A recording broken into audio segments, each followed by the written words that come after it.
1187 жыл Шыңғысхан империясы үшін өте күрделі цифр.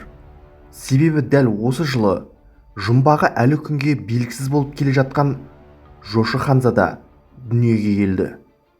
Тұңғыш ұлы дүниеге келерден бұрын Темүжін айбарлы емес еді. Моңғол тайпалары жан-жағындағы татар, меркіт, керейттермен салыстырғанда анағұрлым әлсіз болатын. Есугей Баһадүр өзінің ұлы Темүжінді Қоңырат дай шешеннің қызы Бөртеге атастырады. Екі жастың тойы да өтеді. Алайда дәл осы жерде бүкіл моңғолдың құпия шежіресіне кетпестей қара дақ түсті. Моңғолдар мен қоңсы қонған меркіттер өштесіп жүріп, ақыры Темүжіннің ауылын шауып, осы қырғында Бөрте мінетін ат таба алмай, Темүжіннің өзі әрең қашып құтылады. Сұлу қыздарды олжалаған меркіттер қайтып оралады. Осы тұтқындардың ішінде Шыңғысханның бәйбішесі Бөрте де бар еді. Меркіттер елінде бір жылға жуық тұрып, иге шлегер палуанмен атастырылады. Міне, даудың басы Дайрабайдың көк сиыры бүкіл талас та осы жерден басталған еді. Бір тарихшылар Бөрте меркіттерге тұтқынға түспейінше Шыңғысханнан жүкті болып үлгерді десе, енді бірі оның жаңа үйленгенін, оның ішіндегі баланың меркіттен тапқанын алға тартады. Арада бір жыл өтісімен Шыңғысхан керейдің билеушісі Тұғырыл ханның көмегімен Бөртені кері қайтарып алады. Алайда осыдан бастап Бөртенің жас нәрестесі бітпейтін дауға айналды. Моңғолдар арасына келе жатқан жолда Бөртені толғақ қысып, өмірге шекесі торсықтай Шыңғысханның тұңғышы дүниеге келеді. Оған ата-аналары Жошы деп ат қояды. Бұл моңғол тіліндегі шақырылмаған қонақ деген сөз еді. Арада ондаған жылдар өтіп, Бөртеден тараған 4 ұл тепсе темір үзер жасқа жетеді. Бұл Шыңғысханның күші толысқан, әлемді жаулауға аттанған тұсы болатын. Алайда уақыт өткен сайын Бөртенің үлкен ұлы Жошы өзге балалардан үнемі шет қақпай көре бастайды. Оның меркіттен туғандығы, ал моңғолдардың меркіттерді өлерде жек көретіні қосылғанда Жошының әбден ығыры шығады. Алайда біз осы жерде Зардыхан Қинаятұлының мынадай зерттеуін келтіргенді жөн көрдік.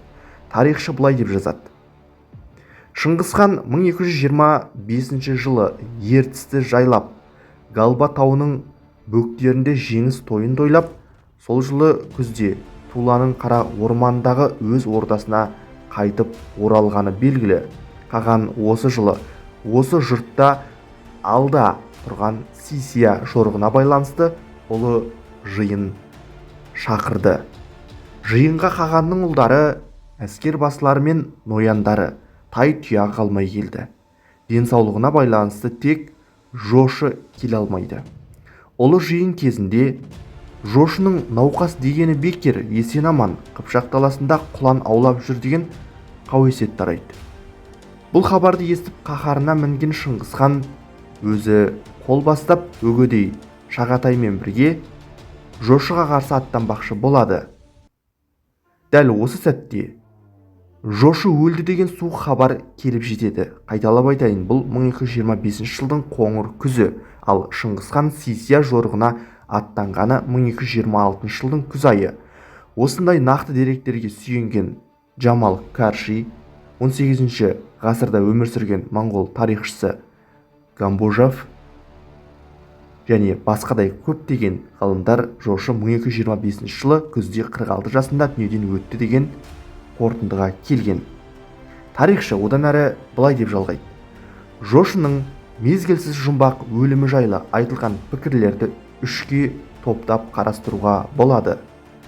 Бірінші, Рашид ад-Дин Юаньши авторлары, еуропалық тұңғыш моңғолтанушы ғалым Дооссон және соңғы кездегі көптеген авторлар Жошы Үргеніш шайқасы кезінен 1223 жыл сырқаттанып, науқасы асқынып қайтыс болды деп жазады. Екінші, Аристов, Бичурин қатарлы тарихшылар және Ян Жүзжани қатарлы жазушылар жошы моңғол ордасы жансыздарының қолынан қаза тапты деп пайымдайды. Үшінші, жошы Ұлытауда құлан аулап жүріп ат үсті жебе тартқан кезінде аттан құлап алған ауыр жарақаты асқынып қайтыс болды делінетін Өтеміс қажының пікірі. Аттан құлап алған жарасынан өлді дегенді бірінші пікірдегілер де қолдайды. Қазақтың ақсақ құлан күйі аңызда осыны меңзейді. Ал екінші пікірге келсек, онда әдеби сарын басым. Біз осыларды сараптай келе Өтеміс қажының жазғаны шындыққа жақын деп есептейміз. Қалай десек те, Жошы хан біздің атақты хандарымыздың арғы бабасы, киелі Қыпшақ даласының бірден-бір билеушісі. Ал сіз осынау біздің хандарымыздың бабасы болған Жошы ханның өлімі туралы, оның шыққан тегіне байланысты қандай пікір дейсіз? Жошы расында Шыңғыс ханның ұрпағы ма? Өз ойларыңызды комментарийге жазып қалдырыңыз.